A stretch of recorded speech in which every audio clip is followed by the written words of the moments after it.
That's us live. There we go, lads.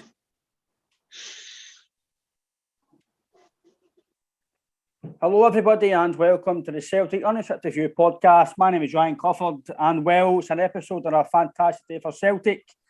Join me in this episode is Jason and JP. Well, lads, as I says, good day for Celtic. We've got the main left back that we've been tracking the last few weeks. I know by dialogue on Twitter, we've seen a few other names mentioned in the same kind of region. But it seems to be that Andrew's got his man in Bernabei, the left back from Argentina. Jason, I think it was very well documented in the last few weeks that Bernabei was the man. It was just obviously well known it was going to hat him. And I think it was really ideal that the fact that his team announced it first before we even got to it. Obviously, a big time difference, and that's probably why it was announced when it was. But obviously, Jullien as well. There's a lot to speak about that's happened in the last 48 hours or so. So, for me, I'll hold my opinions to Bernabei after that. I'll let you and JP speak, mate. But for me, good signing. But what about yourself? And I hope your apologies going well, mate. All right, mate. All right, lads. Cheers. Holly's all right. It's a bit hectic now, as you said before we come on, but we'll get there. I think it's a great signing. I think that he's going to fit into what Ange wants perfectly fine. I think he's fit and ready to go. I don't think he's going to be. I think he'll just go to the pre-season. I think he'll probably going to fit. He looks as if he's fit. He looks quick. He looks aggressive, and I think he's just all round exactly what we're needing to challenge Greg Taylor in there. Because I do think that I don't think that the left back position's nailed down for Greg Taylor as much as Greg Taylor was good last year. I think this Bernabei's going to offer us a bit more a goal threat. I think he's going to get up and down the wings a lot quicker. I think he's got a bit of attack on him. She looks very powerful, I think, but I'm really looking forward to seeing him. I think JP, as Jason says, that left side under Bernabei, and by all accounts, I know people are panicking, but the Jota deal's done. We all know it's been done for fucking knows how long, but that left side, I think it's going to be really interesting next year, JP. Yeah, good evening, lads. A great day for Celtic Twitter, as we call it. I don't know what Celtic were doing, but was it 3 o'clock in the morning? We had that announcement from Lannis to tell us that we had signed a new player. And little did we know that Celtic hadn't even told us yet. So naughty in Celtic's behalf. But no, fantastic. All positive. Going with what I've watched of the boy, looking at his Y-Scout numbers and stuff like that, he looks a humongous upgrade. And I don't want to be disrespectful to Greg Taylor because he's been absolutely tremendous. But this boy is and probably looks like he could potentially take that side of the pitch to a different level. We spoke about it before when we brought Juranovic in. We didn't realise the intensity that Anthony Ralston was then going to bring into that last season there. And he was absolutely devastating for us. And I don't think there's a Celtic fan that will agree that everybody thought his days were numbered. That won't agree with that. Everybody thought his days were numbered. They went out and loaned to St Johnstone. It maybe didn't work out performance-wise. Dundee United was the same. He came in and he... I don't know what Ange's put in his tea or his water, man, but he's been absolutely phenomenal since Ange took over. For the minute Ange stepped off that, playing with Dominic Mackay, and the minute he high-fived Anthony Ralston in that small video, Anthony Ralston he's turned into the Tartan Cafu or whatever I've heard his name being touted for now. So, and he's got himself into the Scotland team, and his last couple of performances were tremendous as well. And then when he brought Juranovic in, everybody's thinking, right, he's going to be the upgrade, he's going to be the one. And it wasn't. For a number of weeks, he was then forced to play Juranovic at right back, left back, because Tony Ralston was absolutely tremendous. He was undroppable. In terms of the left side, obviously, for Bernabei now, I actually think it's a brilliant thing for us in terms of we're going to have quality. We're going to have speed and a bit of power because his numbers in the high side of the pitch, like in attacking sense, are very, very high. So his acceleration's really good as well. A lot of guys think Frimpong was fast. you're in for a treat when you see this boy running, by the way. This boy can run. I don't know if he's as fast as Maeda, but he's close to showing that blistering pace, and he'll leave people for dead in his acceleration, I would imagine, especially people like James Tavernier. It couldn't tow a caravan. Well, he does tow a caravan when he's running, but he couldn't escort range out of close, to be fair. So I think he'll run by him for fun, and I'm actually looking forward to seeing the hilarity part of James Tavernier trying to chase this guy. It's going to be really funny. But the more you look into it, this isn't something that Ange just went, right, you'll do for me. There's been a lot of back work done as well with this boy. Obviously, he's 21 as well. So you need to fit the right mould to fit into the Celtic team, lads. You need to have a big thing about you. You need to have something about you, big character. Because you're going to have 60,000 fans screaming at you if you turn up and you're just not able to perform at what you want to do.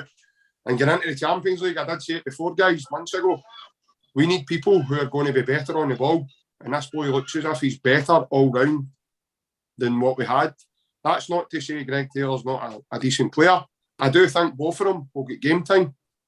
I do think both of them will be used in a rotational thing. And I think the same with Tony Ralston and Juranovic as well. I think it's going to be I think they're the ones that will kind of chop and change dependent on the significant amount of games we're going to be playing in a quick succession. But I think the two centre-halves, Ange doesn't really like to chop and change him. So I think if they two are fit, Starfelt and CCV, I think they two will play. But what a signing. I touched on what you say, lads. I'm the same as you. He's very, very quick by what I've seen myself, and obviously Seba spoke to us as well. If anybody wants to get more information on Bernabei, I know there's a few other guys have done podcasts. We done one with Seba, who's part of the Argentina SCSC. Again, a lot of information about him what I didn't know about, and I think the fans didn't know. That's on the YouTube as well, and obviously other platforms, which you can also get this as well. I do believe that we're going to be fighting next year. I'm being honest with you. I'm not going to jump the gun now because it's only been kicked off in pre-season yet. But like JP says, Jason, we've got a lot of good men in the team now, character-wise, ability-wise. As JP says, he's moulding a team. He's moulding not just individuals. Like we've all says it. Neil Lennon, when we were going for the 10 in a row, Lennon bought good players when it comes to. See if you actually looked at individually their track record. I know Ayeti didn't do really well at West Ham. Before West Ham, they done well at Basel. Aaron Usyk was decent with Southampton and Basel. You did Tumble, Motherwell, Duffy, Barkas done well at Athens. So other guys saying as well. There was no. So if you look at, like we all says, that window was brilliant. It was on the hindsight, it was a fantastic window. If you looked at the stats and what they done, it was all right. Just didn't work out. But he didn't buy me. He didn't buy players to fit the team. He just bought good players and thought, get them in and just win the league. Try and win the league, and just because we all know that Neil Lennon, by all accounts, he gets a lot of stick, right? For me, I'm not going to slag a guy. He had one bad season out his Celtic career, and that was that season, really. I know we lost league him another season, but that was, for me, I'm not going to doubt Neil Lennon for that. But the way Ange is doing this, he's moulding a team to suit the squad, the strengths of the squad. He's getting guys who are going to play his football to what he wants it and what he wants us to see as fans. Because I think he's big on the fans. He knows we're paying good money to come and see these guys. And like Bernabei, I really believe this guy's got to be a star. He signed a 5-year deal for a reason. You don't give Celtic, don't give 5-year deals to guys for no reason. It's only really been last year, when Andrews came in, where he's gave just about every player a long-term contract. Yeah. For me, that tells you, I know, listen, if I talk to fucking Man City comes in, he's gone, right? We all know that, right? It's a big difference between Man City and fucking West Ham, right? But the way it seems to me, unless that happens, a top club in the world, he's going nowhere, but it sounds like the way his plan is years down the line. And he basically says that. He basically says, Celtic, I don't need a long-term deal. I'm here until basically you want me. I think that's the way he's getting that across. Jason Bernabei, boy's quick. Might not be best defensively on what I've seen, but again, I've only seen snippets of him on YouTube, etc. I've not seen him in a game, so I can't really judge. But by all accounts of what we've seen for people going forward, this guy's lightning. His recovery, I think his recovery, Jason, will be really, really good for us because he's quick. As JP says, anybody who listens to the podcast and has been for the last year or so knows my opinions on Greg Taylor. He's for me, he's an average player, and he's basically a tournament player in my opinion, playing with Celtic, and he's done well. I totally get he's done well, but this is the level now we need to get to Champions League football. We're signing guys like Bernabei, and for £3.75 million, Jason, for what we're hearing, for the scouting reports and what we've seen, and for me, it looks an absolute bargain, Jason. And if Jota, which is hopefully we're rumoured to be by the weekend, if that happens, this is just the start of the window. You've still got these guys to mould again. Last year, they were brilliant, but that was the start of a rebuild. The rebuild's finished. This is where Celtic, just for me, they just go where we were before 10 in a row. You just kick on now because I'm not going to lie, Jason, they're not going to sign the same quality as us, no matter who they sign. They're not going to be the quality of Vickers at the back, Bernabei at left back, Jota out wide, Kyogo, Giacomakis, O'Reilly. Not a chance. They're still good players in the squad. Yeah, Bassey's probably our best player, as in value-wise. He had a good 6 months of the season. They're signing Bosmans. Listen, Bosmans can come good. But no, when you're fucking re-signing guys who are 41 and 39 should be in the Savoy on Sunday night and no playing at Ibrox. Do you know what I mean? That's what I was last weekend. So do you know what I mean? It's a big difference. But Jason Bernabei, the prospect of him, I'm really excited about the guy. I do think Taylor will play, but I think it might be maybe a Sunday after a European game when maybe he give him a rest, but he's still able to come in and do the job in the HBL. But I do agree with you, Jason, that this guy's going to be really good in my opinion. No, I agree. He's going to be very, very good. I just think that he's not brought Bernabei in just to make the numbers up. He's brought him in to play football. And I think that I'll be the same with Taylor, him to play on a Sunday. What you were saying about Lennon is, see when Lennon signed all the players, I was sitting going like that, what a transfer window we've had. You know what I mean? Shane Duffy, Laxalt, quality players. But I think the right already on the wall there, because I think Lennon didn't have any tactics. He was just playing 11 boys, right, go out and try and win the game for us. That's not what it's about here. But with Ange signs players that know that they're going to come in and they're going to hit the ground running right away. And that's what I like about it. I'm really, really excited. It's the first time in my life where I can sit and be like, I'm actually really excited and probably quite confident that we're going to do some serious damage this season, because I don't see them. Their argument is we've not lost anybody, but you need to strengthen every year if you want to win trophies. You need to strengthen every year. Look at Man City, Liverpool. They maybe sign at least 2 or 3 players every transfer window because they want to be the best. You can't go through the same cycle of players for 5 years and expect to get results, because they're going to get sick of it. And I believe if clubs come in with a decent offer for some of their players, they're off anyway, because there's 8 of them that are in their last year of their contract. But I agree with you, Ryan. They're not going to bring in the quality that we've got. No way, no how. We've just got a bit of flair about us. We're just very. If you watch us going forward, we're so quick. It's frightening. I don't remember it's ever been this quick. Even under Brendan Rodgers, we're this good. I'll say it to him in the face. I think Ange Postecoglou's building a better team than what Brendan Rodgers was, 100%. I would probably agree with you, mate, now. I think the only thing that's going to always have a good thing with me with Rodgers is the fact they did go invincible. I know Rangers weren't the Rangers that they've been, but listen, by the way, see the way our squad is, that's no saying that that's not possible. Nothing's impossible in football, in my opinion, these days, lads. Nothing is. Leicester won the league, St Johnstone won a double. Nothing's impossible in football. Nothing. But I do agree, JP, with Jason about Lennon. That was a good window. We all thought that was. Every one is, well, fucking here we go. Good window. Kick on. But I think we all knew within a few weeks the light was on the wall. It was fucking, the league was done within fucking September. Do you know what I mean? But now, JP, we're in a so much better position than we were last year. Just think about it for 2 seconds where we were last year. Well, who's can win? We've got a Yeti playing against Sheffield Wednesday. We've got guys who are never going to be in the squad again. Sorrow. Dane Murray playing Champions League qualifiers. Do you know what I mean? So, and we're signing these guys like Jota, Carter Vickers, Bernabei, and Seagrass, right? You've still to get some dead wood away.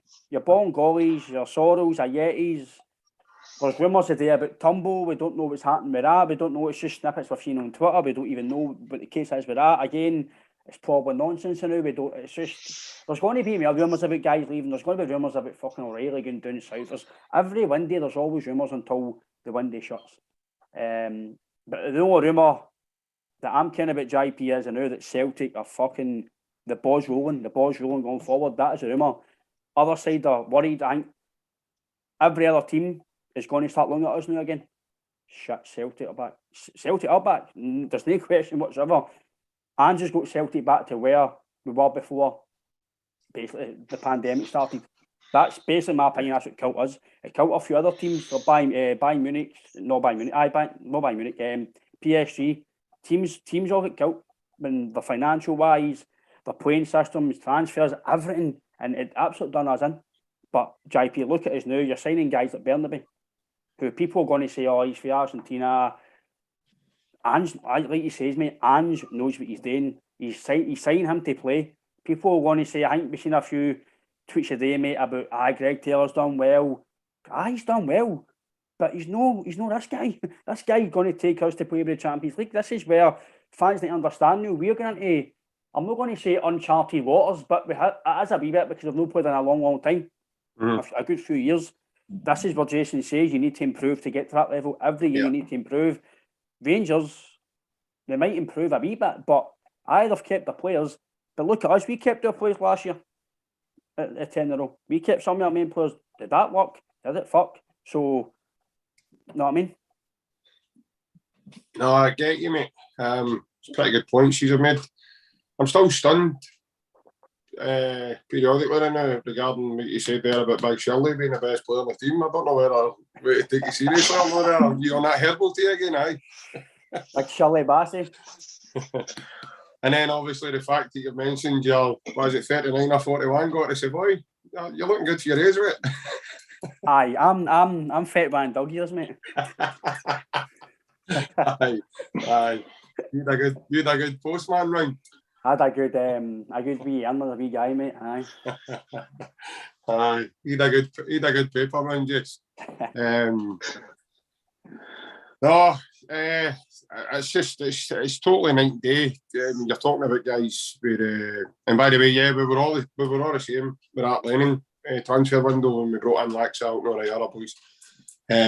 We were all thinking, yeah, here we go. That's got to be quality. Boy played with AC Milan. Why wouldn't we think he was going to be decent? But we have now, guys, I don't know, we've now had a snippet of proper recruitment now over the last 12, 13 months. We've looked at, when you go back to that sort of, it now comes across as very lazy and very desperate and no enough due diligence behind it in terms of the way Barkas has worked out. Ajeti, Sorrow, obviously Shane Duffy was a massive failure up here as well. He just never get going and it just didn't happen for him. So in terms of that loan deal, it failed. But they all signed in a season that was just one too many for us, I think, lads. Their cycle was done. And they came at a time, they probably could see everything that could have went wrong for us that season. It did go wrong. Between Griffiths coming back, eating all the pies, 2 stone overweight, Bongolly gone and doing his fag runs at Benidorm. It was just a shambles. It was just an absolute shambles. And the only thing Bollingollie's got to take away for Celtic is all the sunglasses he managed to buy when he was on holiday. That's his experience of being a Celtic player. Shocking. It's embarrassing. But then you look at the Dubai fiasco and all the decision making that was done that season as well. It just didn't help us, lads. And then we were down to our bare bones, trying to beat teams like Hibs and that with people like Armstrong Local Flex, who's, let's be face it, he's more interested in their Instagram videos with the public, want people to sing to him. This is the kind of people that represented our club at that time, guys. It's just, and then you look at it now, so professional, everything, so it's elite level stuff. By the way, I don't think there's been enough said about it, and I'm going to talk about it right now. Harry Kewell's joined us, guys. Mm-hmm. That's an elite mindset as well. Guy won the Champions League with Liverpool. He's coming off the back of a wealth of experience in the game as a player. So he's probably going to be able to help quite a lot of the boys. I've seen a wee snippet of one of the videos there, and it was quite key what he says. Hardest thing in football is to play simple. Mm-hmm. Did you see a couple of the boys' face looking at him as if they say, fuck's sake, as if, all right, okay. That's going to be intriguing to see where that goes and where that bond with Ange and Mr. Kennedy, and let's face it, again, nobody's batting an eyelid about Gavin Strachan or Mr. Kennedy now. Nobody's talking about Laptop Man and what else. There was a couple of nicknames from as well. So the Celtic even showed their creative side of that and even got me an iPad for his Christmas on the Christmas advert, which I thought was absolutely outstanding. Just to add to that bit of humour. But Ange has certainly brought a new vision, guys. And I think, see, when you see, I've listened to a wee bit of Bernabei's interview. You hear Matt O'Reilly talk about it's a 5-minute phone call and right away he was sold straight away. But he didn't have to be sold. I don't think that was Ange's plan, because Ange did say, mate, he'll not sell anybody to Celtic. Why should they have to? Well, worldwide, we're a massive club, mate. We're an institution in our own right. Benji Siegrist, I thought his interview about it was brilliant. So he's like, I hung up the phone and right away I went, I'm gone now. He's like, no, I am back to be part of that. Wow. He was just blown away with Ange's vision. And Ange wasn't talking to him about next week, the week after. And Ange just talked about 3 years down the line. So, in my head, that tells me that Ange is now thinking long term. This isn't a toy for Ange until Ange gets fed up and then Ange is seeking something away. Thought his interview when he was on holiday in Greece kind of showed us a bit of loyalty, if anything, lads. In terms of what he says to the boy, he says, nah, I'm not materialistic, lad. Long contracts don't do anything for me. He says, I don't need to feel secure. I do my best work when I know I'm under pressure. I think what's going to be slightly different this season coming is he's not going to be written off the way he was. He will be under scrutiny, but he'll not be written off because, let's face it, the Scottish media and outlets up here are just jumping at a bit and waiting. They've actually got headlines ready for Celtic to fail. And I find it absolutely astonishing that there's a certain team in the league that seems to just go about their business and nothing said yet. Nothing's done, nothing's said. COVID parties, this, that, and the next thing. People gone missing and no turning up for tests and this, that, and the next thing. But yet, we go to Dubai, one of your players contract COVID and 16 of our team and coaching staff all have to isolate for 3 games. Astonishing. Absolutely astonishing. But, as we all say, it's not surprising. Because if it's the same with the referees as well, any of the teams that play against the team in green and white, or should I say black and green, they're allowed 2 or 3 kicks at us before anything's done. And it's about maybe 3 kicks in, you get a talking to, and then after that it becomes so. It'll be interesting as well, lads, this season. especially when we try and implement VAR midway through the season and gives all a laugh to see that. Try to get bedded in. I wonder how many penalties a certain team will be given this season, because their stats must be absolutely phenomenal. I'm looking forward to that alone, and also I hope it really benefits the teams that they play against, because there was horrific decisions in some of the games last season as well there. So, aye, mate, I want Harry Kewell. I think I spoke to you personally about him. People say that he might have not really had a good manager career or a good coaching career, but he's still early days in his career coaching wise. He's only had 1 or 2 jobs, and he's played at the highest level. So to have that, it doesn't always mean you're a good manager. That is true. There's some managers that have played at the best level and they've had 1 or 2 jobs and now they're just in punditry because they can't handle. I think even Gary Neville says it. He says, I didn't understand how hard it was to be a manager. I thought I could go in and do my thing and change it about. And he's like, no, I'm better being a pundit. But he knows that, and he's went, I can't manage. But for me, Harry Kewell, Jason, played at the highest level, elite mentality. And even though if he's not the best coach, he's going to bring a mentality to that team. See simple things that JP says there, which I've seen it as well, that Harry Kewell says the hardest thing in football is keeping it simple. See, now I'm not playing and I look at football, man, I realise that so much. Keeping the ball is the easiest thing in the world. It's not hard to play a 5-yard pass, but when you play, I've done it myself, you want to play the diags, you want to play the fucking World Cup passes, you want to look like you're fucking superb instead of, see, if you look at football nowadays, Jason, what do the best players do? 5-yard, 2-yard passes, make space.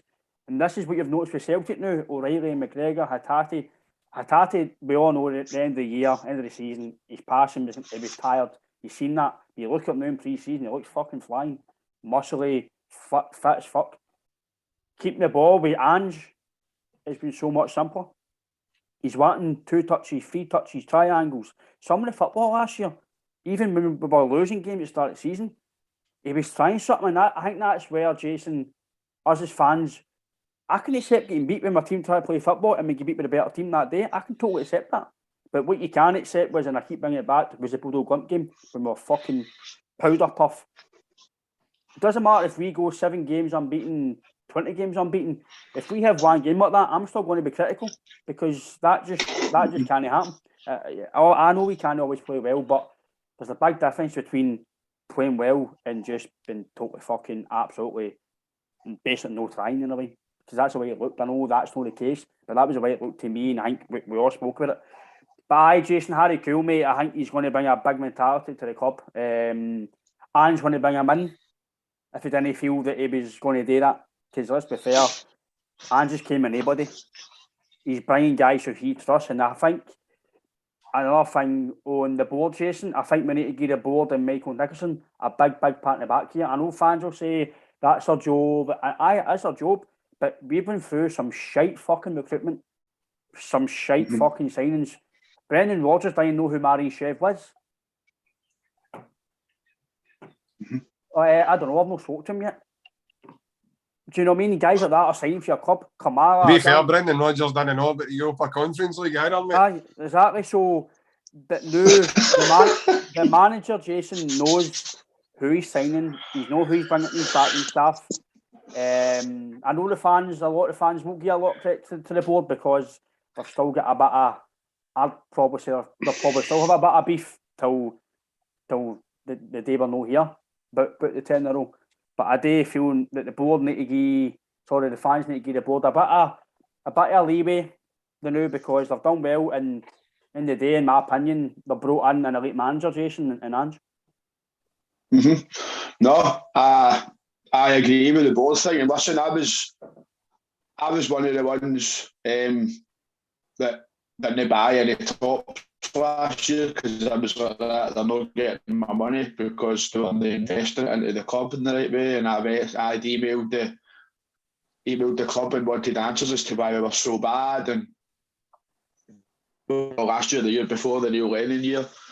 And I take my hat off to them. They've recruited very, very well and done. You can't play it. I think Harry Kewell, you've got a coach in there that's won a Champions League, so when he talks, I'm listening. I'm going to listen to exactly what he's going to say.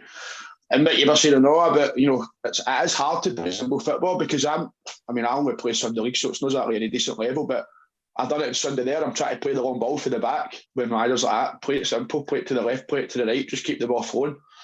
So I think there's a lot. I think Harry Kewell is a fantastic addition to our coaching staff, and I think it shows us where we're at as a club now and what having Ange there can bring. Because I think a lot of people thought it might have been a pals act because he was Australian and all that, but it's not like that. It's not like that. I just think that the club is going so much in the right direction now that it's amazing. And I think JP had touched on it there. This is what happens when you recruit properly and you have the right people behind you to recruit the right way. That players sense that, and players will say, "I want to go to there because that's a good club. That club's going to look after me." As I think we spoke about it in the chat and all that as well. Every single player that you speak to, the first thing they say is that when I spoke to manager, I was hooked. I wanted to be part of that. And I think the other game I thought we were very powder puff as well. I think it was the semi-final game at Hampden. Mm-hmm. I thought we gave the ball up very easily and all that. That's all the two games, but I was like, where did that in the Bodo Glimt game? The second leg of Bodo Glimt game was just, that one day I erase that from my memory. But I think Ange's not building a team. He's building a team to win the league because he's already built that team. But I think he's building a Champions League team now, and I think that's where the difference is that he wants to make an impact on Europe, and I can't wait because a lot of people are writing us off for this championship. We're going to go in, we're going to be the whipping boys, we're going to concede 30, 40 goals. I don't think it's going to be like that because I think a lot of these European teams will be expecting us to adapt our game in Europe, but that's not going to happen. He's going to play the way that he's played every week, and I can't wait for it. I'm really looking forward to the Champions League, and we don't, and not having these qualifiers is a weight off my mind. I think it's a weight off every Celtic fan. We could just sit back and enjoy the pre-season. Aye, mate, it's a massive, isn't it, JP? It's a massive weight off our mind not having this because guys are getting an extended break. They're not having to. I guarantee, obviously, and we all know pre-season's hard at any level, but I guarantee the first probably week before the qualifiers would have been fucking horrendous. It would have been horrendous, but now they can have a few sessions to warm back in and then get into the hard stuff and obviously go to the pre-season camp. As well, Ryan, our first competitive game's Aberdeen. Huh? On the 31st of July. That's phenomenal. That's uncharted waters in its own. That's not happened in a long, long time. But on your point, Jason, about obviously the Champions League, Jota, I know fans are saying Wednesday signing, by all accounts, I think the deal's done. It's just having to wait to announce either. Is it because of the end of the financial year, or is it the day we went to Bernabei, he's not had his day? We don't know, right? But in my opinion, the deal's done. I think he's signing a 4-year deal. We've all seen it, right? Jota and Bernabei for the Champions League. That, for me, that's the Champions League side. Jota and Bernabei's your... And then he's maybe got to fit in either... To be fair, he's got a fucking headache, JP, who he plays, because you've got Kyogo, Giacomakis, Maeda, and any freedom could play. Kyogo could play at left, Maeda could play at left, Giacomakis can only play down the middle, but I think he can play out there in a way. But you've got 3 guys who can play there in that role. You can swap a bad and Jota, you can play Maeda. So for European wise, in fact, anyway, he's got so much fucking options. But for me, I think as much as Maeda's really quick and really good in what he's done so far, Jota as a winger, Bernabei, I think Bernabei can play further forward as well. So maybe if Jota does get injured and Maeda's injured, you can play Taylor and Bernabei further forward. So again, it's another option. But I think Champions League wise, JP, I think it would be. But again, we've only seen this guy on YouTube clips. We've only gone by why he signed him, and for me, he signed him for the Champions League to play week in, week out. So by him and Jota at home, 60,000 under the lights, doesn't matter who you're playing against, the crowd's going to, Bernabei gets the ball, roar, Jota, go on, take him on, do something. You're starting to get excited, as Jason says, about especially for me, the away games will take care of itself. You're not going to, listen, fans that be realistic, no matter who we get away from home, unless it's, I can't remember who was in the Bolton Drawbies, unless it's somebody pretty shit, you might expect to go and get 3 points. Just expect to just do well, just try and get a draw away from home, because you know really it's a bonus to get a point away from home Europe. Yeah. But at home, we need to try and get every 3 points, because that's where I think under O'Neill, I think we get 9 points or something, then I qualify. And you win your 3 home games, then I qualify. Normally, when you win your 3 home games, you get maybe a point or so. You roughly have a good chance of qualifying. So if you do well at home, and I think JP, for me, the Rangers game is a big thing for me, and I think it's a lot of points towards what the crowd and what Celtic Park under the lights can do to you. Yeah. Any team. Rangers were coming here very confident, and I said to you, and I think I even put a bet on myself. I put 3-0 on myself. I was so confident. I walked into that stadium that night, and I just looked at the atmosphere. I thought, we're doing it, mate. This is going to be something special. So did that. Within about 15 minutes, the game is won. the game is won. I know the game is won at half time, but I think, JP, that's the atmospheres we're going to get in Europe this year. And I think every player that's going to sign for us, they're in for a fucking treat, by the fans especially. Yeah, definitely, mate. It's going to be massive for especially boys like Bernabei, who's coming from Argentina. And no disrespect to the Argentine League. I know you've got the Boca River plate like derby over there, but I don't think they've seen anything like a derby here, or a Champions League night. It's quite mesmerising to be part of it. We're right in the thick of it, so we're used to it. But you see guys like Owen Hargreaves still to this day talk about what's the best players you've ever went to, and I seen Patrick Evra recently saying it as well, and guys like Rio Ferdinand and Dan Fletcher and Cristiano Ronaldo all talk very highly of that atmosphere, and you know, Messi, Iniesta. Iniesta's one of the very few players I think that's had a standing ovation as he walked off the pitch from us at Celtic Park on the night that we beat them 2-1. And Tony Locke scored that brilliant goal. I still can't believe we beat him 2-1 with Miku as a striker.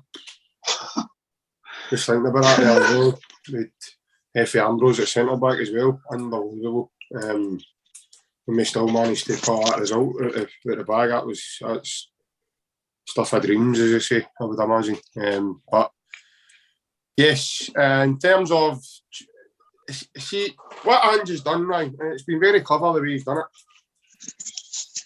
See, I seen a wee bit one night, that gentleman with the grey hair, I can't remember, his name eludes me now. I've seen it as well. He talks about Bernabei not being a Danny McGrain type of defender. Was it Tim? Tim, aye. I don't think he is a Tim, though. I think he's just a random journalist for the BBC. But he seems to know Bernabei inside out. And he was stating that obviously he's not going to be a Danny McGrain type defender. That's fair enough, but he forgets that Celtic play a style of football and that he's not going to be asked to defend very much and very long. When we get into Europe, lads, it's different because basically the way Ange likes to play, if you look at Ange when he plays inverted fullbacks, Bernabei won't be asked to defend. Bernabei will be asked to be in position to get ready for transition and turnover when the ball turns over back to us. Because normally what happens is Hart will get the ball will play quickly, either at Carter Vickers or Starfelt. They will take 1 or 2 touch balls away. So by that point, Bernabei's in an inverted fullback, ready to take the ball, to give the ball to Hatate, who drops into that number 6 to help McGregor. So in terms of when you get away from home in Europe, massive asset for his lads is to use Maeda.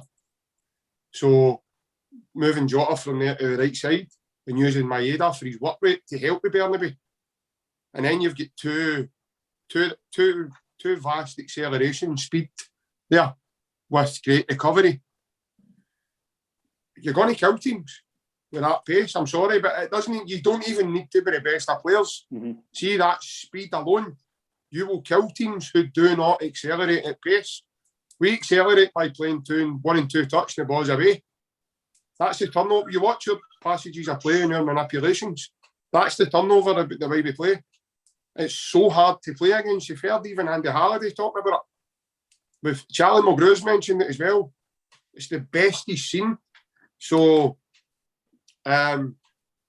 these guys aren't talking out of backsides. They're not just talking because they just want to give Celtic a wee bit of praise. Or no, they're talking because they've played against these guys, so they know how fucking hard it is. Could you imagine? Right, I've always been quite a big guy. But I was no bad with the ball at my feet. But if I had somebody like Maeda closing me down constantly, I'd be wanting off. I would be like, no, I can't. I just can't do it. It must get in your head. It's got to get in your head because your next pass is to get back to me all the time. It forces you back to me because you can't play forward. If you try and play forward, he'll take the ball off you. It's the same when that night at Celtic Park. Now it's the same no matter who plays through the middle for us, Ryan. It's the same level of work rate. The press is always the same. It doesn't change. Mm-hmm. Obviously, different speeds. Okay, Giakoumakis is quite shifty for a big guy. He can move. He's not the slowest. And that night he was closing down Big Shirley and Big Connor. And Big Connor took one touch to try and play forward into Tavernier and couldn't get the ball out. The ball went out for a shy. I don't know if you remember it. It was like the first 2-3 minutes of the game. So see right away there, Brian, you've set the tone and the mindset's already been set to go, that's what we're on it tonight. Because you as Goldson's thinking, because you seen him after that, the ball was back to McGregor. He couldn't then play that. The same with Tavernier in the one each game at Celtic Park. Maeda wins the ball off him by stupidly him trying to do what he normally does against Ross County and other teams. He gets away with it, is dribble forward. See when you're closed down at speed and you can't then turn in a half-turn position to then take the ball forward. You can't. There's no way you can. It gets into your head. So the only way to play it is across the way or back the way. When you play across the way, Celtic have then got 2 and 3 packs of 2s and packs of 3 hounding you to then forcing you back into your own half. That's how teams look good when they're playing the ball in their own half against us. Because as soon as you get to the half line, they're closed down at pace. That's what we've got throughout the team. Even the European teams. I watched Benfica and other teams like your Sheriff Tiraspol and stuff like that. If we were to get drawn against a team of similarity, I would fancy our chances, especially at Celtic Park, because these teams like to play the ball out for the back and play at a slow build-up, whereas we like to play at pace. So our pace is going to hurt teams. I want to be clear on that. Our pace is going to hurt teams. It's going to... The Celtic fans are in for a massive treat, even in European football. Big man, I love your enthusiasm, but maybe there's Celtic fans conceding 30, 35 goals we're going to concede. Aye, rugby goals. Maybe aye. Maybe rugby tackles, aye. But in terms of the scary part is Ange is not going to change his system, guys. Ange isn't going to. He's not going to change the way we play. So what he's then going to have to install is another different type of mindset for the players to have more belief in themselves, to take the ball in. We now have players in the team that will be able to. You've got players in the midfield, especially, who's good at taking the ball under pressure and play out of it. Now, I'd imagine a lot of the drills in training this summer will be that case, to set up in small possessional based training to have us playing out of tight possessions with our technical players to get them used to playing in that sort of, because that's what's going to happen. You come up against teams like Liverpool and Real Madrid, to guys like Modric, and I know people say, oh, he's a granda now and everything. He might be, but he's by the way, he's still got it. And he's elite up here. So if you're not switched on yourself, you might beat him for legs and you might be this and you might be that. He'll beat you up there though. And if you're no good up there, down here's not going to matter at all for you. So I think that's key as well, lads. And I think that will be something that Ange, as Jay says as well, we're trying to build a team towards the Champions League. Ange knows he's not silly enough to put us in a position where we potentially aren't ready, or we're potentially not going to be good enough. I firmly believe he will bring in players who are quite better at taking the ball under pressure, and I don't believe he's finished yet in terms of signings either. I don't think he's finished either, mate. I don't think we can be allowed to be finished. I still think we need... I've spoken about it on this for fucking months. I still think we're far too nice. I said it to you today. We need a big bruiser in the middle of the park that can play football, but a bruiser that can battle. Because these European ties away from home, like you say, you could get an absolute shithole. Away from home, you could have technical players, but you need somebody in the park. I'm not saying Scott Brown, but somebody of that calibre to take the ball and fucking, do you know what I mean? Get the team going, a tackle, battle, because we can't just be technical all the time, as much as we love that. And on obviously the pace side, listen, I might have not been the best of strikers, but I had fucking pace. Defenders didn't like it. They don't like pace. It doesn't matter how good you are. If you're quick and you get a guy turning, if he doesn't like it, like JP says, I always say, even when I played football, and I noticed now with Celtic playing I said it when we played Motherwell. I don't want to disrespect Stephen O'Donnell because he's played with Scotland and Motherwell, but he's not up to Celtic standard, right? And I says that the last day of the season, I can't remember who was playing it wide. Might be Jota against him. But he got to beat me on once. Just keep going. You keep battling these guys. That's what annoys me about James Forrest sometimes, Jason. He doesn't keep at it. He may get by him. But as soon as you get by a guy, and JP, like JP says, and he's beat. I should beat him once. And that's what used to annoy me about Samaras as well. When Samaras trying to get by his first man and his heat, that was him. But if he got past his first man, that was Samaras for 90 minutes, he was on the ball. So mindset is a big thing in football. I don't know if some fans realise that. You might have all the ability, but if your mindset is not in that game, that's why they always say, get your first touch right. Because if your first touch isn't right, the rest of the game, you're trying to find your touch again, you're trying to find it. But when you get it, boom, you're away again. But on the pace side, Jason, like Jota and Maeda, especially for me, Maeda does that really well. But Jota, when he's getting the ball and he's going forward, he's probably going to carry two guys, especially in Scotland, who are going to try and double up on him. And that guys, if it's Kyogo, Abada, they're coming in. You've got that space. You're just going to be crowding teams out left, right, centre because of what you're doing to them. And again, that plays on the mindset. Or shit, here we go again. Shit, here we go again. Here we go again. Or switch it Abada. Shit, he's doing it as well. It's probably going to be more at home than it is anywhere else. But I'm with Jason, JP Jason, that we're going to make teams suffer, in my opinion, mentally before we do it ability-wise. I think it's getting to the stage where O'Neill's team, you look in the tunnel at Celtic Park, fuck, there's Kyogo, there's Jota, McGregor. We're already in the tunnel, they're beat. People might say that I'm talking rubbish. Listen, I'm not talking rubbish. I played football against guys who I knew were good and right away. Even me, I thought I was alright playing football. But I seen him, I'm like, shit, he's playing today. Fuck's holes here. Shit, that's a hard game we've got today. People might say they won't. I guarantee you, Jason, you might do it against a team that you're playing Sunday League who's a top team. Or that's that top striker when they watch him today. It happens at any level of football. So, but I do believe what JP says, Jason, that especially going forward and the transitions, the turnover and the overloading of players, the inverted fullbacks is going to be key.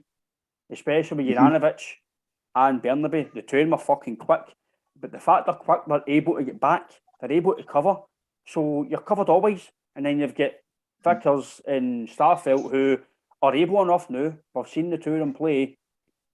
If need be that one or two of them are caught to cover. So especially going forward, JP, Jason, we've got a lot to look forward to. Oh, aye, 100%. You know, about going forward and talking about Maeda, the Tino came out a few weeks ago and said that that's not even the quickest he's went. Wow, man. If that's him not his quickest, then I fully believe, I think JP said it before, I think we're going to take about 10 goals off a team this season.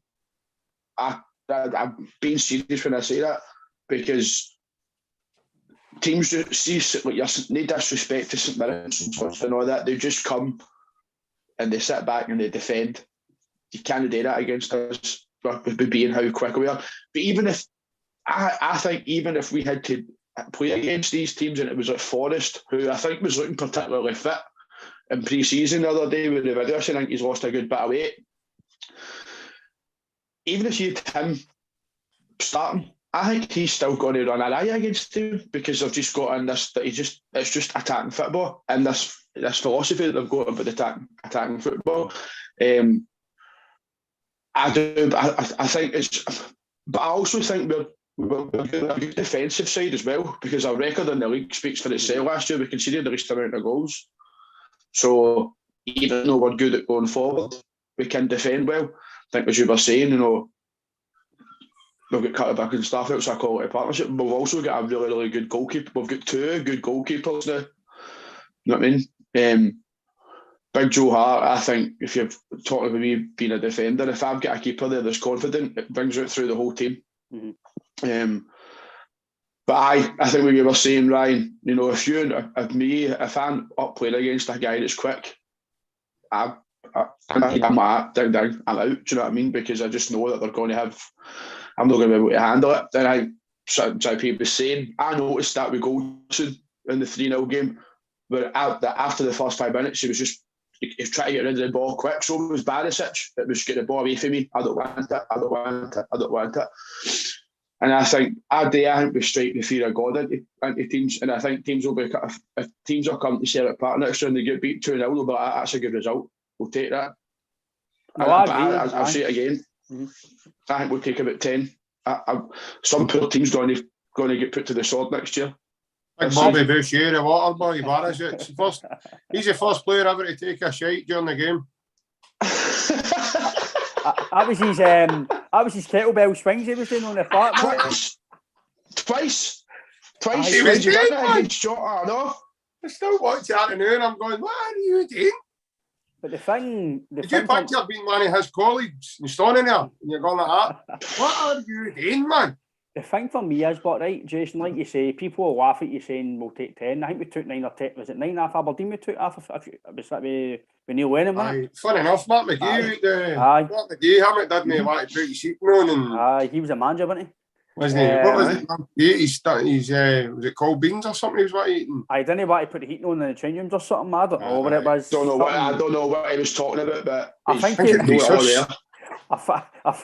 he was copying Wim Hof. No, but I agree with you, Jason, that people will laugh or use a fucking full of shite, take 10.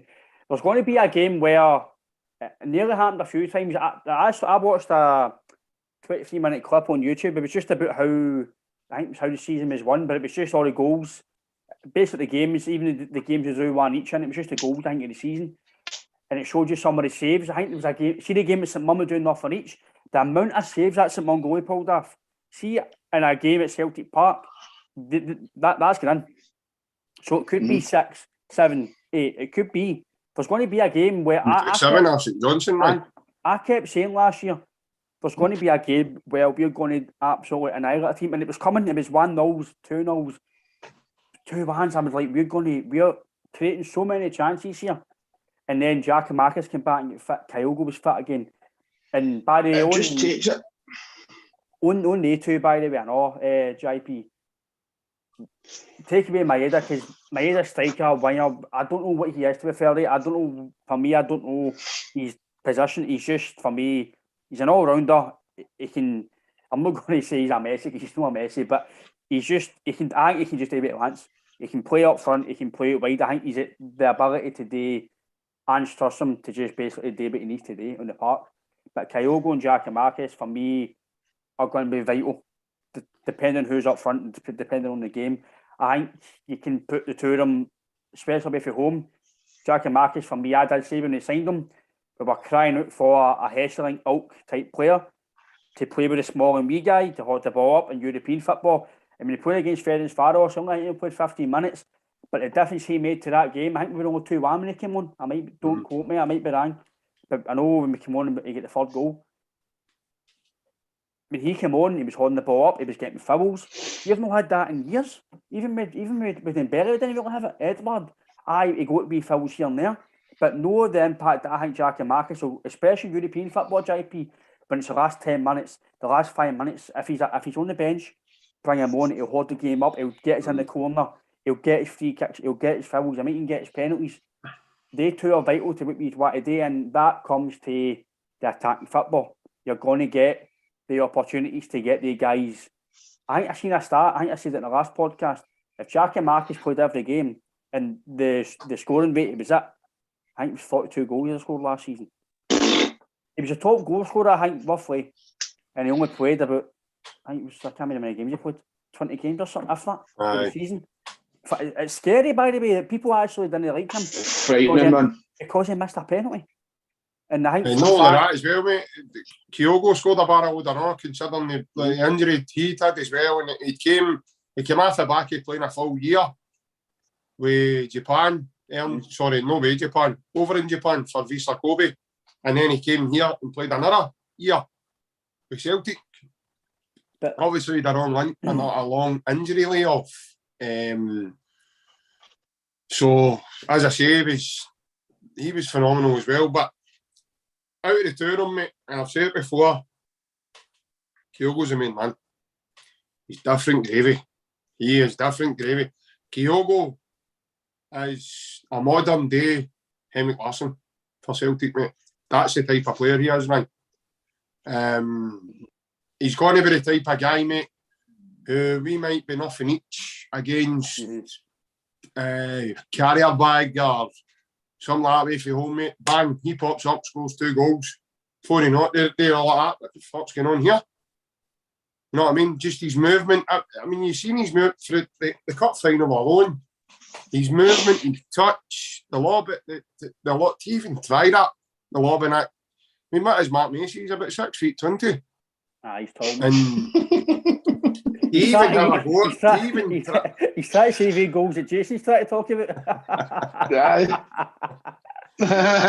We're talking about the you know, to even attempt that over the top of him on a run onto the ball, plus to then lift to elevate yourself to then it's just absolutely phenomenal. His goal against Motherwell at Celtic Park as well, where he lets it drop over his shoulder and he just cushions it in at the bottom corner. That's phenomenal. That's just different gravy. But like I say, he's a modern day type of. He's for me, he's going to bring similar to what Henrik brought to Celtic bring. If he keeps going at the rate he's going at, because he's that type of player. He's very instinctive, and Giakoumakis is quality. Giakoumakis is probably like a modern day Chris Sutton to the Celtic team, who was absolutely monumental in the Celtic team, but he's just a different type of Giakoumakis and Kyogo. Kyogo's technically better than Giakoumakis is. No, I agree there. Aye. And in my opinion, to play that high press and the speed and everything else, Kyogo has that in abundance. Giakoumakis, amazing for us. I'm not writing the big guy off. Out of the two of them, Kyogo's a better player in my opinion all round. And I think he's already showed that. Although Giakoumakis was that impressive that he still finished joint top scorer with Charles Cook in the season, and he had a long injury layoff as well. So it's going to be pretty good moving forward, mate. And in terms of Maeda, I think Maeda's the type of player he could play him at right back and in goals, and he'll still. He just looked like Barthez in goals. I think, you know what I mean? He just absolutely frightening, no matter what he does. As far as I know, he's still pressing people up that Paisley Road West, and he's not stopped. He's took that slogan pretty serious, legit, and we never stop. And he's still got his Celtic tap on for that day we beat them 2-1 at Ibrox, as far as I know. He runs for his coffee, he runs back to the house. Runs for his coffee, runs back to the house. And that's just a gang of Rangers fans that go up in the street chasing him to the shops, mate. But I agree with you, by the way, on they two, mate. We've got. I think it's one thing I'll say about Celtic, even though I know when we lost to 10, but he still had Edward. We've always had good strikers. Normally, since I've been alive anyway, I've been really blessed to see some great strikers. Larsson, Hartson, Hooper, Sutton, fucking, do you know what I mean? Even Stokes was all right for us. There are a lot of good strikers, Hesselink, McDonald. For me, they two are they're fucking up there. And I know what you're meaning by people listening to this and Larson is something. No, I know what you're saying, JP. People will take it out of context just to be. Oh, probably I'm probably going to take counters for that, but I couldn't give a shit. No, but listen, people who are Celtic fans, they know what you're saying. It's the type of player they are. Kyogo's can be quiet for 45 minutes. Half time, can back out. He's quiet for 60 minutes, fuck's sake, right? But say 20 minutes of the game, but you pop up with a goal. That's the player he is. Jack and Marcus, for me, they're two different type of players for different type of games, in my opinion. Ryan, just a wee quick. I'm sorry, I'll not do this again, but no, that's all right. See, in terms of Larson, there was games he wasn't in the game for 80, 85 minutes. Before you know it, he scored 2 goals. But that's why that's what I mean about being instinctive. That's what I mean about reading the game and never stopping in the game and always being available. And that's what I'm talking about. That sharpness and speed of thought is all there, and you can see it with Kyogo. You're spot on, mate. And that obviously brings us now, Jason. Another thing that's obviously come up to Jullien thing. Obviously, I'm not going to say who told us, but we get a bit of a wind that was happening, and then 2 days later they come out on obviously social media. I know for a fact nobody else knew about it. So the big man was obviously going away to Schalke. We obviously couldn't say anything because obviously it's just know what we do. If you get stuff, you keep it in. I didn't believe it myself because I don't believe in what I get told unless I hear stuff and I see it, and it was happened. So whoever gave me that information, they were spot on. And then obviously he was got to Schalke. He was going through extensive medical stuff, and by all accounts, some media outlets, Jason, are trying to say it was medical. It wasn't. It was personal terms. He just couldn't agree a deal to go. So again, the media are writing shite. They're trying to make publicity about his injury, which I think is fucking wrong. The guy has come back for an injury. He's got himself fit. Don't try and damp him down already, because I guarantee you, Jason, that his mental health will be fucked as well for a bit or not. He'll mentally be maybe injury-wise. Again, this is what fans don't think about as well. Just think, he's been injured. He's not been fit. He's not played. He must be in no Angie plans. He must be shite. He must not be back to the Jullien he was. But he could be scared to go for a tackle. Mentally, he could be fucking shattered as well. That's what you think. Listen, we've all had bad injuries. I had bad injuries. I probably still know to play football. I'd be scared if I had my knee again. That's why I'm not playing. That's why I'm not playing. That's what fans need to realise as well. These guys, especially him, Jason, he's been through a year, well, I think 8 to 9 months, a tough rehab to get back to his injury. He's come back, he's fit now. I think he's going to go. I don't know if there's any way back from him. I've seen bigger things happen to players and they've come back. Like me and JP spoke today, Simonovic was meant to go to Trino. Then it happened, he came back and played, and he was actually a very good player until his knee started to play up. Again, I didn't think he should get sold, let go, sorry, because I think we needed a centre back at the time and when they let him go. But obviously, I'm guessing it might have been medical bills, it might have been the thing it was costing, and obviously wanted to let that go. But on Jullien, Jason, obviously he's back in Glasgow supposedly now. I think he will go. It just might be a deal that suits him. I don't think it's going to be. The only thing I don't like about it, Jason, is right, people they've not given me flack about it on Twitter, but they've been writing a few comments. I do agree with them and I don't agree with it, right? For me, Ayeti, Barkas and Jullien, it's bad business in terms of for selling value now. This is where I say you need to sell guys at their peak. Fair enough, Jullien get injured so you couldn't sell them. Jullien, I don't know if it was £7 million up front or it was instalments. I don't know how transfers might have worked with Celtic now if it is instalments. I don't know. For £7 million, and there's rumours that they're going to give him a new deal in January to trigger a contract to sell him, which might mean £3 million deal. I think roughly what we're seeing. You buy a player. I know you need to cut your losses as well. I understand that. You need to cut your losses at some point. You might need to lose money. But you send a £7 million defender and you sell him for £3 million. I don't like that. I know you need to cut your losses, but I know you've got the value of him scoring good goals. Again, I'll talk about fans are beginning with a bit of chip as well about his contribution, which I think is scandalous. In a value sense, Ayeti, what are you going to get for Ayeti?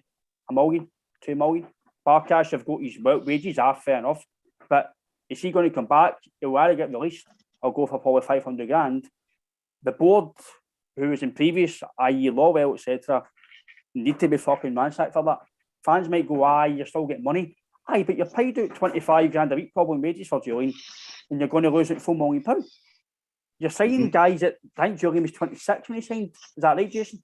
What, JP, is that right, roughly? 26, 27, I think, aye. So you've signed him at his peak, roughly. So you maybe want to keep these guys for 2.5 years, roughly, to try and sell them again for value, because when we spoke to William Glavin, who obviously the former agent we spoke to, he gave us an exclusive about Gary Hooper. He's wanted to go back to Celtic. Lennon wanted to sign him. Lobel says no, because he's sell-on value, similar to Joe Hart last year, the year before. Didn't want to sign him for sell-on value. Oh, Lobel's away. Hart's come in, boom.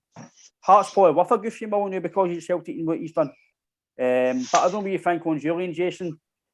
I would like to keep him, but I think because of the way it's been going on, I think it's now just to maybe, I know you need, again, I know I'm probably getting back on what I'm saying, just try and get as much money as you can for him. And I think maybe get him away and get somebody maybe with the same quality to come in and replace him. But again, ideally in a good proper transfer business, I would want the club to try and get the value back, but it's not going to happen.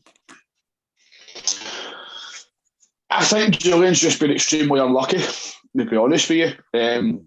To get that bad injury, and it's in that time the guy that signed him loses his job, and then this new guy comes in and got a bit of a different philosophy of football and brings in two centre halves that have made a partnership, and that's it. And I don't think I would like to keep Jullien, but I think Jullien's too good a player to be sitting on the bench. Jullien needs to be playing football.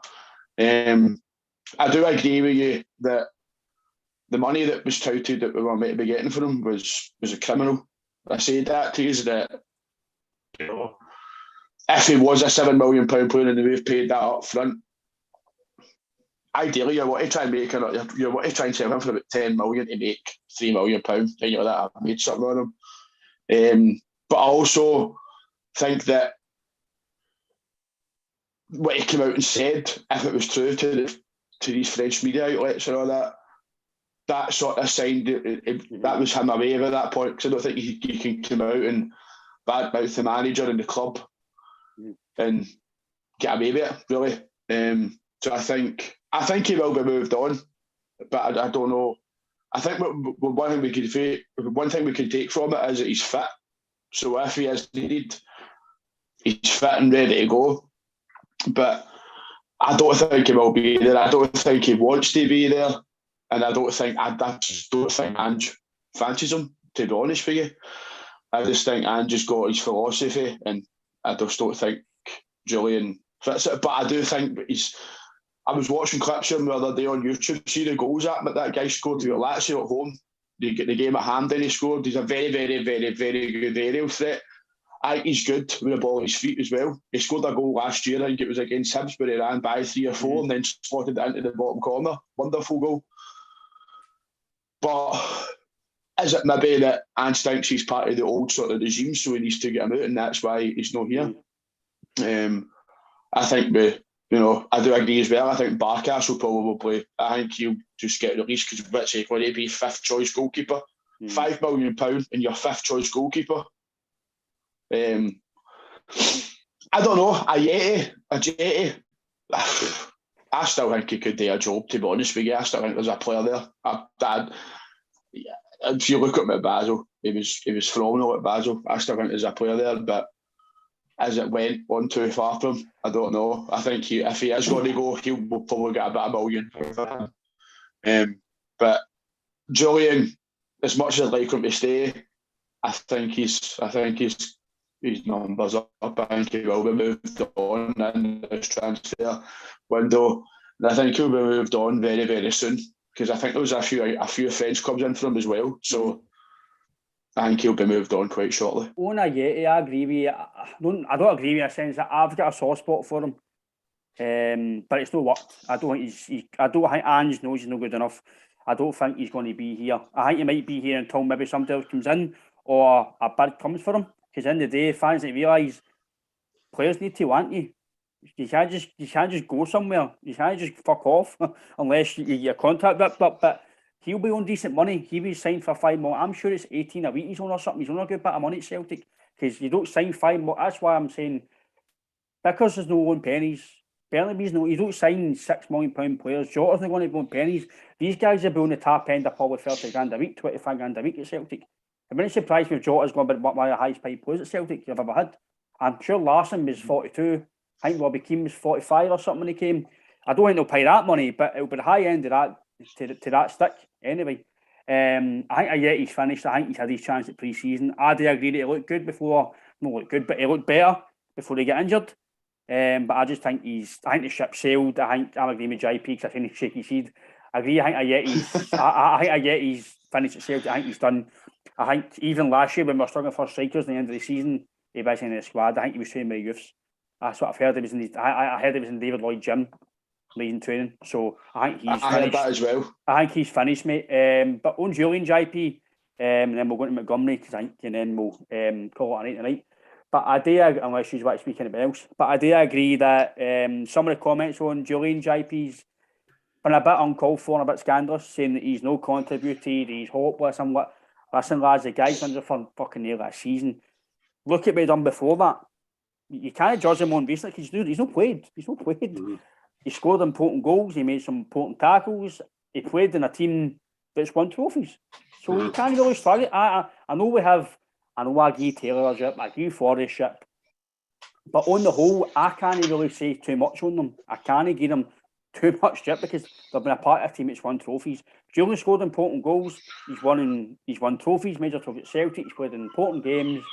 And for me, when he's been fit and he's played, he's done well and he's gave us a good contribution. They did a good thing with Ayer, I thought Ayer and him done well together. You notice when Ayer or Jullien went out the team, they were the same. So like you, Jason, give the guy a bit of slack. He's played for us, he's done decently well. And if he goes to pastures you in a few weeks or a few days, good luck to you, big man, and hope for the best because I'm not going to say bad about the guy, JP, and the guy's done well when he's played for his eye. Maybe doesn't fit the system now, but that does mean he's a bad player. Doesn't mean that you're no good enough because players are good enough that might not fit a certain system, which means I know I'm agreeing that good players can play in a good system in any system, but a defender for me is a bit different for a number 10 or a fucking number 8. A defender can only play a defender, and if you're not used to playing with the ball at your feet at 28, 29, can you really adapt? Mm-hmm. I don't know. I think you need to adapt when you're fucking 14, 15. No, you're nearly 30-year-old. No, I think any Celtic fan that's sitting saying Jullien, he's a bad player, he's this or he's that, then I think it's time to pick up your phone and phone out of ours or your GP surgery right now because you urgently need a prescription. That's just absolute nonsense. You're trying to make a banger. I think if you're coming away with stuff like that, you know what I mean? Something's going on your teeth at night or something like that. If you're coming away with that, absolute trouble. But more on he's just obviously what's going on is Ange's brought in 2 belters who have brought up a partnership together. They're playing together regularly week in, week out. He's been out long term and he's just not managed to get back in. The last season became that important to his guys that Ange just he couldn't drop one of them to throw him in. Mm-hmm. He just couldn't do it because it might have upset the rhythm. No disrespect to the big man, but he might have been a bit slower than the other boys, and that can cost you, especially when you're trying to challenge for the title. Last season it was all about the rebuild and this, that, and that. And see quietly behind the scenes, boys. Mm-hmm. Ange was wanting the title. He wasn't wanting fucking this. Wasn't about the rebuild, and we might not have been expecting it. He demanded it off him. But don't think otherwise, lads. He demanded that off the squad. See, when he put that squad together and he's seen how quickly they gelled, I would reckon maybe Christmas time there was a goal set. Like, where the goal is to catch up, mob. Let's do it.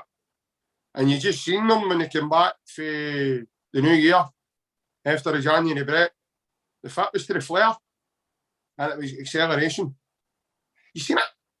So, regards to Jullien being a bad player or anything else is just absolute farcical. Big man mentioned Ajeti. Ajeti when he got again with Brimhill, he's absolutely keep mum truly. And if Cy Ferry or any of the boys are watching tonight, by the way, I'm not saying Ajeti's a bad player, I'm just saying I don't think he got a game to use, but there you go. But no, it's just not happening. Even he get them a 5 or 6 with most boys, mate. He's in the David Lloyd gym, did you say? Supposedly last year he was in there for his Celtic gear on, aye. What was he doing? Emptying the bins and cleaning the toilets and washing up the flares? There's a guy in my football team that worked in that David Lloyd gym. That was him that told me. He said he was in there getting fit. He was in there getting fit? What happened to him, man? Did he stop going? Aye, must have. He keeps wearing that daft thing on his seat all the time, man. And very quickly in the Celtic videos now you can identify what one Ajeti is. I don't know if that hat's got a D in the middle. It says Dunshie's hat or whatever, but he keeps on wearing it. But no, in terms of Ajeti, he's finished. He's in terms of money wise, I think they're just going to cut your losses with him, and you would end up owing the team money if you want to get rid of him. You'd end up owing them money. They're not paying you for him, man. No way. They've looked at him on YouTube playing against what was the game he played? And he just looked as if he'd have been as well playing snooker or something.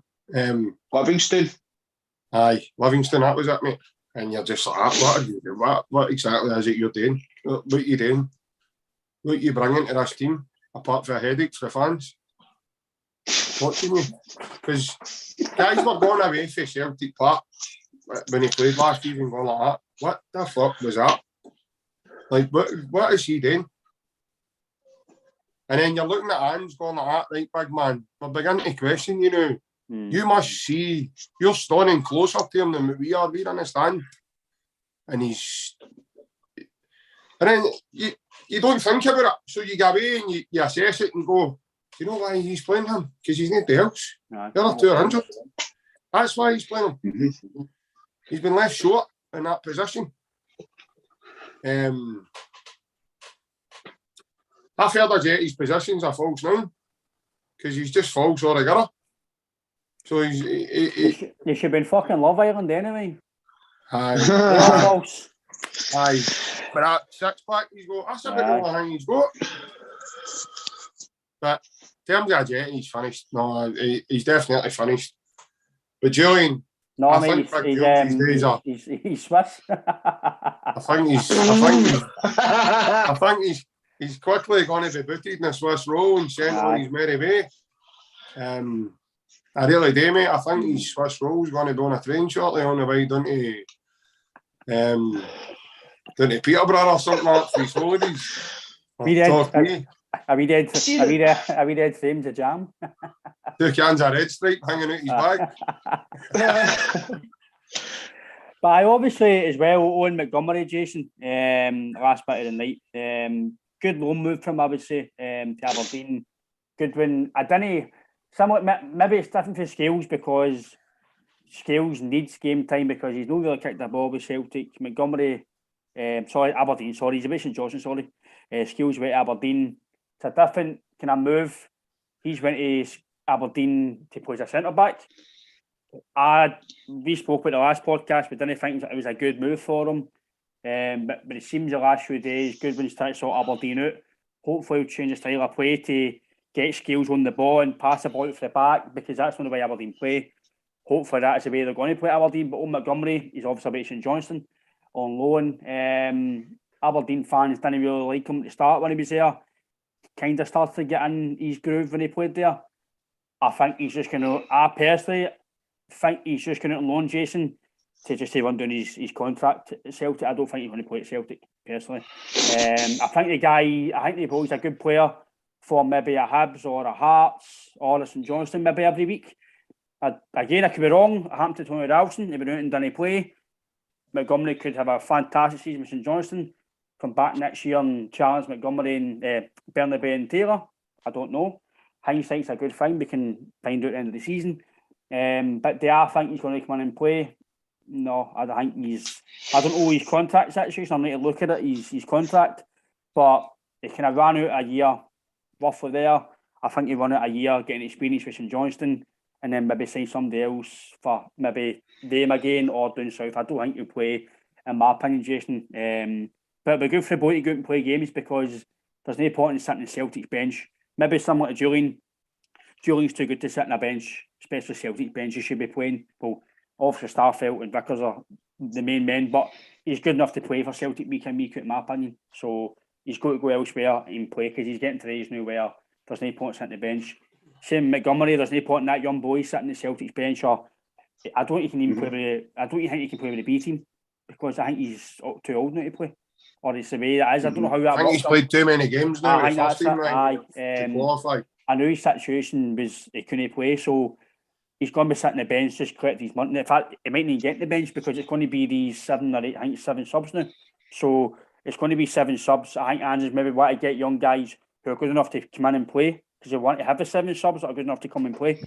So I don't think he'll play again, in my opinion, Jason. I could be wrong, but I think it'll be a good loan move from him to get game time experience, playing week in, week out.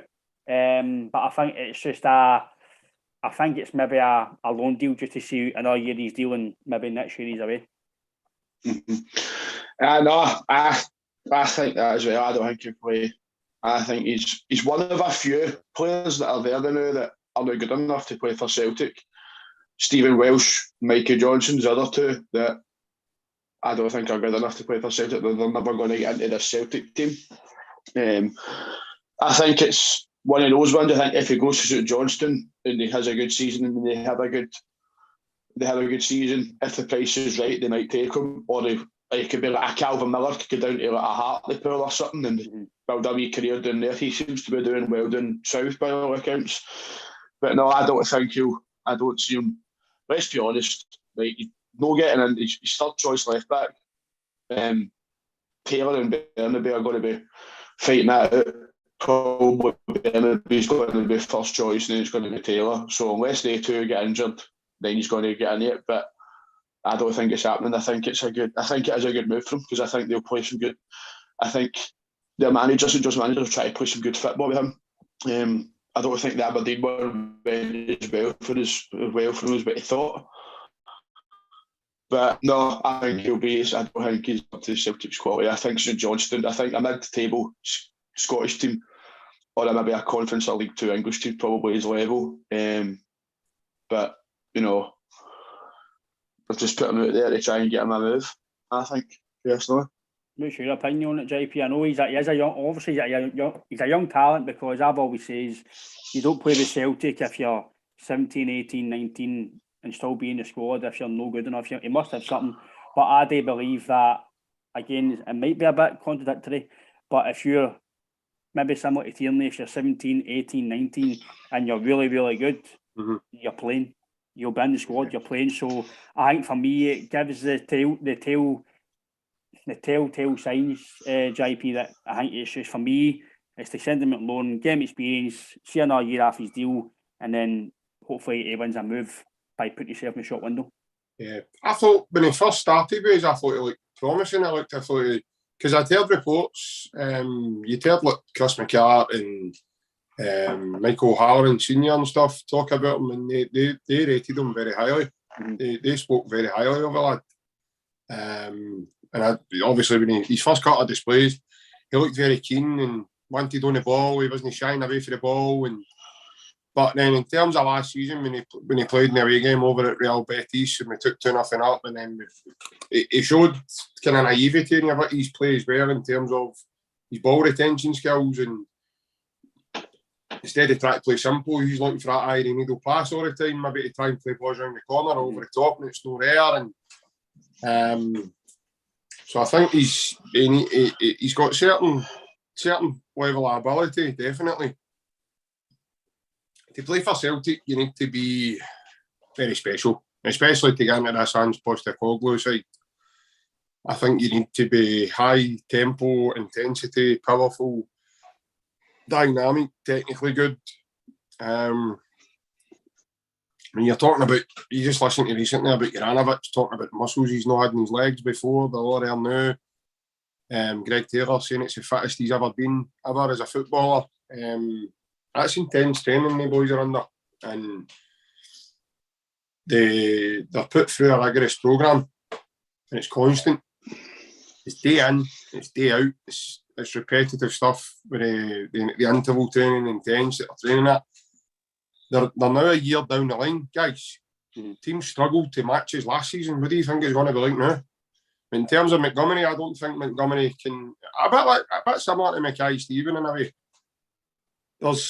When you're developing, you need to show signs of development, and a lot of players will, like some players will stay like kind of the same, and players will stay static, and that's fine. They end up moving on to different levels, but other players can then develop their game to become better, and Stuart Armstrong was able to do that, whereas Gary Mackay-Steven wasn't, and that's why Gary Mackay-Steven was shipped away and Stuart Armstrong was kept. But I agree with Jason myself, Ryan. I think that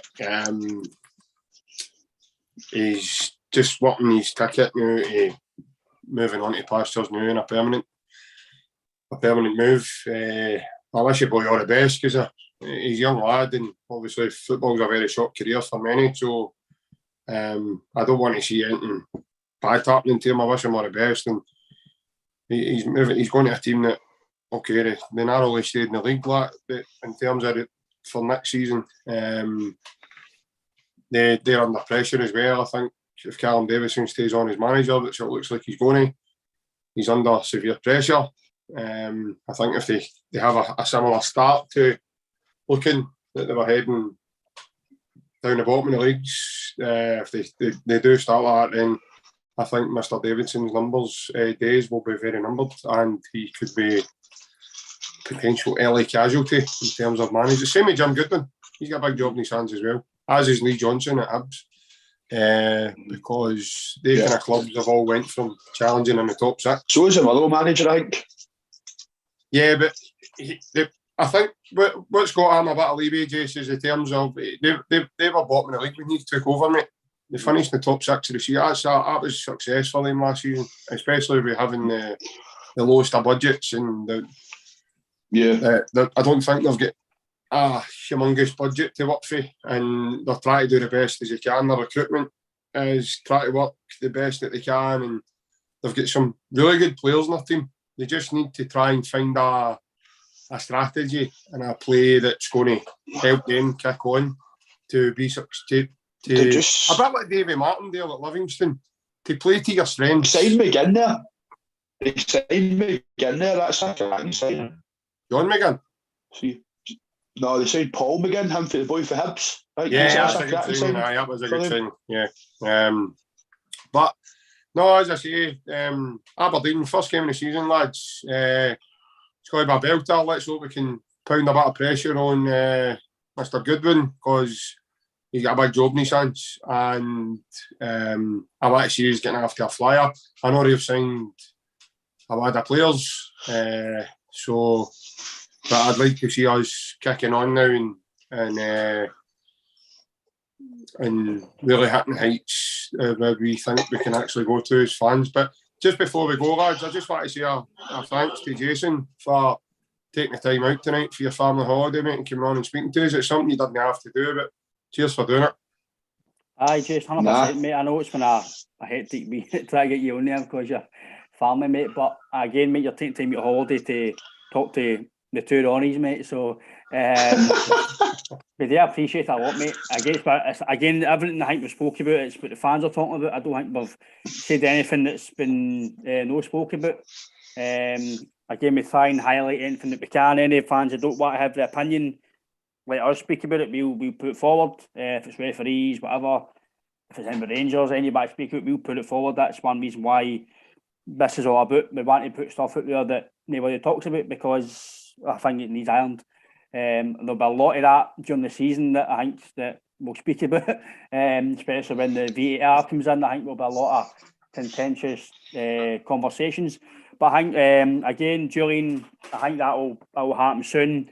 Hopefully by the next time we're coming on, Jota's signed, and then we can get I Am Hornley on the dance floor. The disco lights can play I Am Hornley.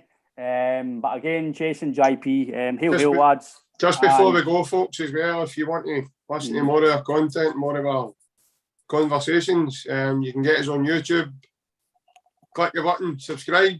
You'll get us when we go live. It's free to do so as well. And also we're on every other platform that you can possibly think of as well. And that's a wrap tonight, lads. Hail, and JP, Jason, thanks for taking your time for the holiday, mate. And hail, lads. Take care. Hail, mate. Hail, see you later.